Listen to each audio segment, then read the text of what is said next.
Assalomu alaykum, hurmatli talabalar. Bugungi mavzuyimiz millatlararo munosabatlarni takomillashtirishda milliy va umuminsoniy qadriyatlarning o'rni deb nomlanadi. Demak, bu mavzuyimiz quyidagi rejalardan iborat. Milliy qadriyatlar ularning millatlararo munosabatlarda tutgan o'rni. Barcha millatlarning teng huquqliligi va erkin rivojlanishi. 3-rejamiz umuminsoniy qadriyatlar ularning millatlararo munosabatlardagi o'rni. Demak, dastlab biz millatlararo munosabatlar to'g'risida gapiradigan bo'lsak, qadriyatlar tushunchasiga izoh berishimiz kerak. Qadriyat bu o'z mohiyatiga ko'ra hayotiy va madaniy qadriyatlar ko'rinishida jamiyat hayotida muhim o'rin tutadi. Qadriyatlar kishilar ehtiyojlarini qondiradigan va shu sababli ular uchun qimmatli va ahamiyatli bo'lgan tabiiy va ijtimoiy hodisalar majmuasi hisoblanadi. Qadriyatlarni quyidagi turlarga ajratishimiz mumkin. Qadriyatlar inson va uning hayoti, demak bu eng oliy qadriyat hisoblanadi. Demak, ikkinchi qadriyat bu moddiy qadriyatlar. Ma'naviy, madaniy qadriyatlar mavjud. Demak, axloqiy qadriyatlar ham mavjud. Estetik qadriyatlar, ijtimoiy siyosiy qadriyatlar. Ijtimoiy siyosiy qadriyatlarga tinchlik, osoyishtalik, millatlararo totuvlik masalalarini misol keltirishimiz mumkin. Antik davr, O'rta Osiyo va Yevropadagi uyg'onish, ma'rifatparvarlik davrlari nomini olgan buyuk burilish davrlari ana shu izlanishlar hosilasidir. Aynan mana shu tarixiy bosqichlarning o'zi ham insoniyat taraqqiyotining uzviyligini, bir davrda hukmron bo'lgan umuminsoniy mazmun bilan sug'orilgan qadriyatlarning yangi qadriyatlar dunyosiga zamin tayyorlanishini ko'rsatib turadi. Dunyoda har bir xalqning asrlar, zamonlar osha yashab kelayotgan milliy qadriyatlari bor. Yosh avlodni ma'nan barkamol etib tarbiyalashda ham shubhasiz milliy va umuminsoniy qadriyatlarga asoslanamiz. Milliy qadriyatlarning g'oyaviy, tarbiyaviy ahamiyati juda katta. Madaniy qadriyatlar milliy o'z-o'zini anglash, milliy iftixor tuyg'usi rivojining manbai hisoblanadi. Milliy qadriyatlar yuksak ma'naviyatli, har tomonlama barkamol shaxs shakllanishining ma'naviy asosi hamdir. Ma'nan boy, har tomonlama rivojlangan shaxs bu bizning mustaqil O'zbekistonimizning kelajagi va tayanchi hisoblanadi. Hozirgi zamon jamiyatshunosligining rivojida ikki yo'nalish ko'zga tashlanmoqda. Birinchisi, fan texnika taraqqiyoti, ijtimoiy, iqtisodiy, siyosiy, ma'naviy munosabatlarning usullari, vositalari, yangi kommunikatsiya tuzilmalarini globallashtirib, universallashtirib yuborishi bilan xarakterlanadi.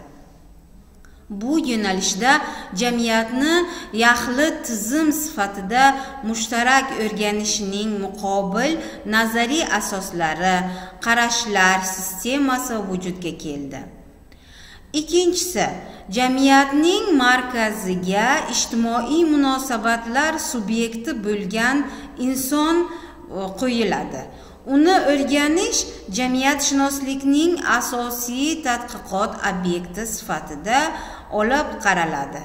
Zero, yuqorida aytilgan jarayonlar insonning ijtimoiylashuv jarayonlarini kuchaytirib yuboradi. Buning natijasi esa shaxsning individuallashish jarayonini, jamiyatshunoslik fanlarining tadqiqot obyektlarini shaxs darajasida konkretlashtirishni taqozo qilmoqda. Jamiyatshunoslik fanlaridagi tadqiqotlarning asosiy yo'nalishi jamiyatni ilmiy asosida tashkil etish va boshqarish uchun turli ijtimoiy guruhlarning ehtiyojlari va qiziqishlari o'rtasidagi munosabatlarni o'rganish bilan bog'liq hisoblanadi.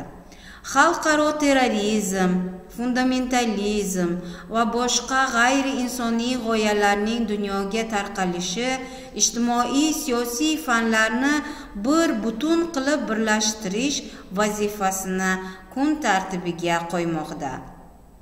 Xalqaro terrorchi kuchlar qaytadan birlashib bosh ko'tarayotgan o'ta hozirgi murakkab bir vaziyatda va o'sha yovuz uslublarni qo'llayotgan bugungi murakkab vaziyatda hayotning o'zi xalqaro hamjamiyatni, jumladan mintaqamizda joylashgan barcha davlatlardan bu demak baloga qarshi kurashda hamkorlikni kuchaytirishni, bir yoqadan bosh chiqarib bunday urinishlarga keskin zarba berishni, har qanday tajovuz va terrorchilik xurujlarining oldini olish, ularning mafkuraviy zaminini yo'qotish va avvalo hozirda o'sha yoshlarimizning qalbi va ongi sog'lom tafakkurining shakllanishi uchun kurashishni demak taqozo etmoqda va har birimiz bunday masalalarga alohida e'tiborli bo'lishimiz darkor.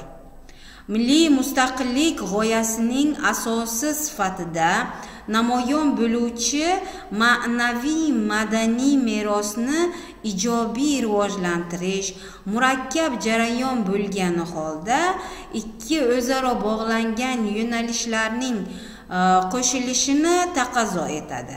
Ularning birinchisi umum insoniy qadriyatlarning tarkibi qismi sifatida tarixiy merosni, an'analarni avaylab saqlash.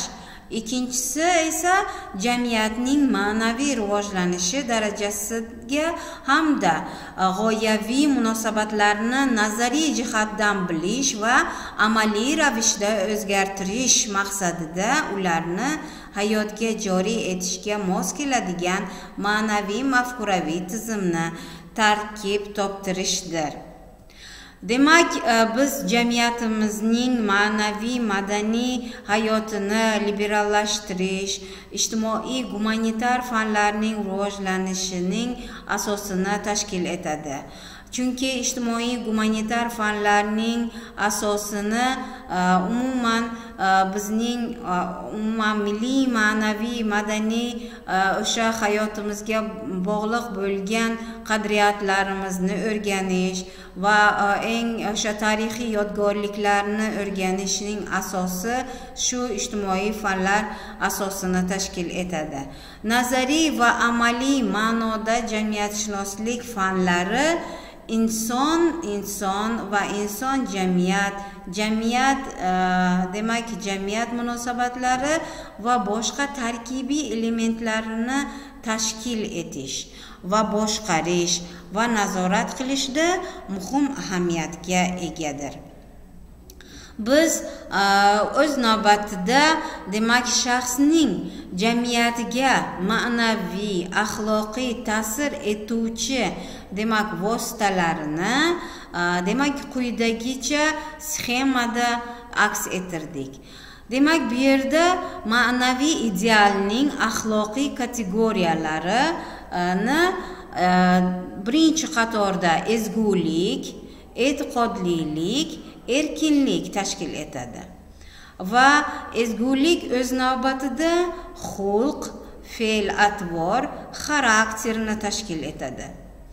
Va bu uchala demak tushunchadan poklik demak shakllanadi.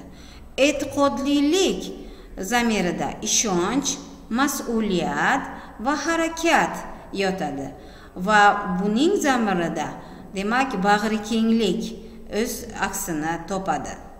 Erkinlik o'z navbatida tanlash, anglash va tushunishni o'zida qamrab oladi va bu uchala element demak zamirida birodarlik tuyg'ularining mavjudligini o'zida aks ettirishi lozim. Demak, bugungi mavzuyimiz shulardan iborat edi. E'tiborlaringiz uchun rahmat.